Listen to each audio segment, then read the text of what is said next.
Is it awkward whenever you run into athletes you've criticized on Undisputed? Yeah, Joe, it sure can be. But I don't dread it. I don't run from it. I'm not saying I relish it, but I am definitely not afraid of it. To illustrate, quick story about Blake Griffin.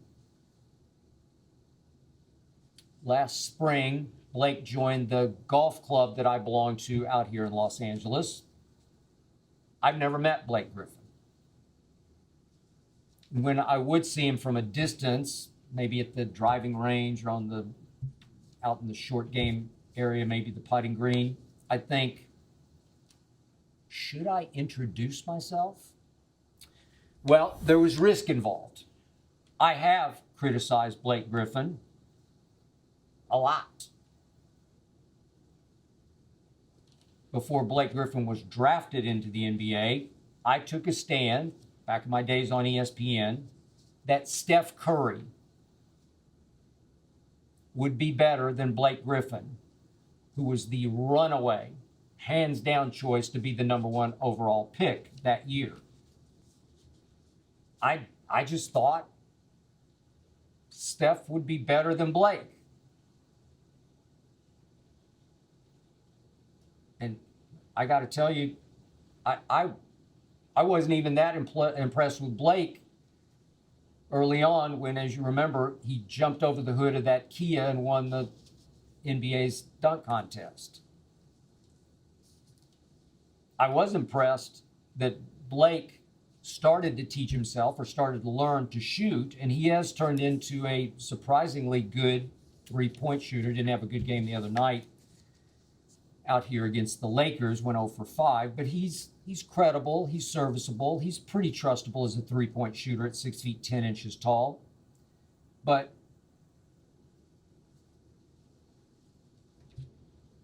I went with Steph over Blake, and I'm pretty sure I was right. Still, the point is that Blake Griffin has had every reason not to like me, and I respect that. So it was that one day last summer, I thought about it, and I'm not saying I worked up my courage, but I sort of put up my guard, if you will, and I approached Blake Griffin when he was sitting in his golf cart out on the short game range. And I introduced myself. And predictably, I guess, I got a pretty cool reception from Blake. In fact, Blake was so stone-faced that I started to fear he was about to tell me exactly what he thought of me in no uncertain terms, maybe even profanity laced. I didn't know. Instead, Blake was just pretty much awkwardly unresponsive. And I later wondered was it possible he just didn't know who I am? Not that I expect anybody to know who I am, but the vast majority of athletes do know who I am from TV. But there are some guys, as you know, who just don't pay any attention to sports media or social media. But I'm thinking, Blake has kind of a second career going as a stand-up comic, and I've watched some of the videos, and he's pretty good. He can be sort of deadpan funny. So I'm thinking, I don't know what happened. I'm just not sure. And finally, awkwardly, I ended up saying to Blake Griffin that, well, I'll see you down the road somewhere, and I'll let you get back to practicing. I quickly walked away thinking, oh, well, I tried, and I probably got what I deserved. So it was that about a week later, maybe, Blake rolled past me one day in a golf cart, and he stunned me by saying, hey, Skip. Huh?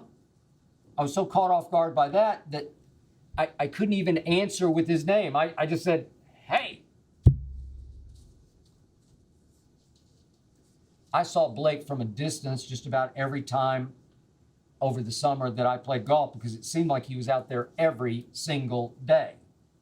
And I started thinking, man, the guy's only 33 years of age, and it appears that nobody in the NBA any longer wants his services. So I started thinking, well, no wonder he's become so obsessed with the new game that he's learning, which is golf, because maybe that's all he has right now. So I was very happy for Blake Griffin when the best team in basketball, the Boston Celtics, called. They signed him. I hope you enjoyed that video. You ready for more? Make sure you click that subscribe button for all the exclusive content from the Skip Bayless Show. And don't forget to check out the full episode of the show wherever you get your podcasts by clicking the link in the description.